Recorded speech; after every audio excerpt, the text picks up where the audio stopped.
In February of 2016, in response to the terrorist attacks in San Bernardino, the U.S. District Court for the Central District of California asked Apple to help unlock encrypted iPhones. They had a phone from the attacker, but it was locked, and the attacker who knew the key was dead. Specifically, they wanted Apple to make a special key, a backdoor, to unlock iPhones that would allow the FBI to get past encryption. On the surface, this doesn't seem like an unreasonable request. After all, right now it is possible for government agencies to get around physical locks when the circumstances demand it, and when it comes to terrorism, the circumstances do seem to demand it. But the situation is different when it comes to digital encryption. Since the beginning of the Cold War, when the need for information intelligence really took off in the US, a lot has changed. Information is still key to having power and control, but the kind of information and the volume has changed. You used to have to spy on people by physically being present or by tapping the phone lines people use. If you were trying to spy on an organization of some sort, you would track down their whereabouts first in order to then spy on them and figure out what they're up to. Now, spying doesn't require you to be in the same place as the people you're spying on, since increasingly, everything about us is online.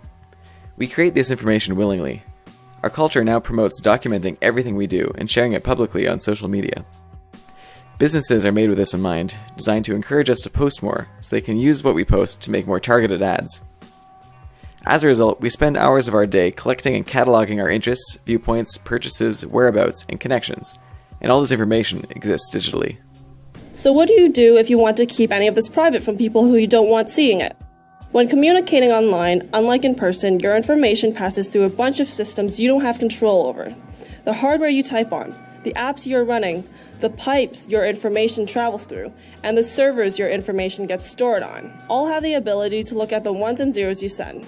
So rather than trying to keep information locked and hidden away like you would for something physical, you have to hide it in plain sight with encryption. Encryption uses math to mangle the content of a message irreversibly unless you have the key. Unlike physical locks, you can't break open encryption with force. You can't just force the math to stop working.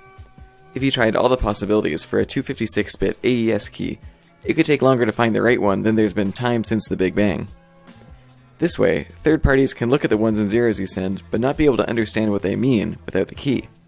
This is why the FBI wanted Apple to build in a special second key, the backdoor, that the government would know and be able to use to read people's encrypted data. The problem is, when you make a backdoor in your encryption, you aren't just letting them unlock a terrorist's iPhone. You're giving the government access to everything that's been encrypted this way.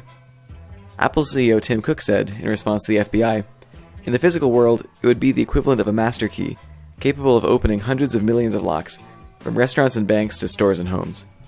That universal master key holds a huge amount of power. Tim Cook says, once the information is known, or a way to bypass the code is revealed, the encryption can be defeated by anyone with that knowledge.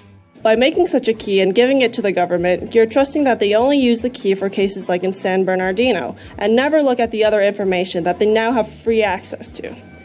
There isn't a good precedent set for this already, as we know from Edward Snowden, that the NSA has been spying on US citizens for years now. Even if the government does nothing bad with this access now, you're trusting that they'll never become corrupt.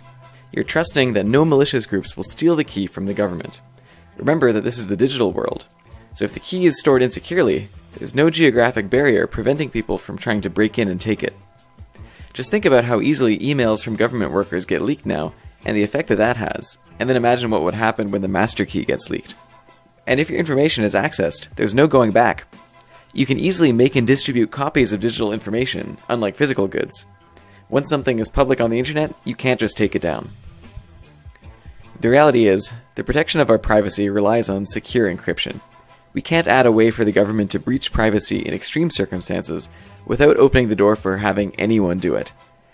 As frustrating as encryption seems in cases like San Bernardino, we have to remember, as Tim Cook puts it, that compromising encryption would undermine the very freedoms and liberty our government is meant to protect.